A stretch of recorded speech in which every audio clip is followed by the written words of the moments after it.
হঠাৎ মন চাইলো বিরিয়ানি ফাঁকে খাওয়ার জন্য গরু মাংস। বিরিয়ানির মধ্যে এত স্বাদ কেন? কিছুই তো জানতে পারতই না, বুঝিও না। সেই স্বাদ বিরিয়ানির মধ্যে।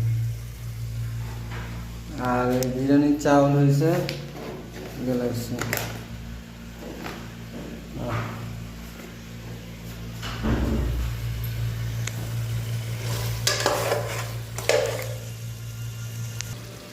মাংসটা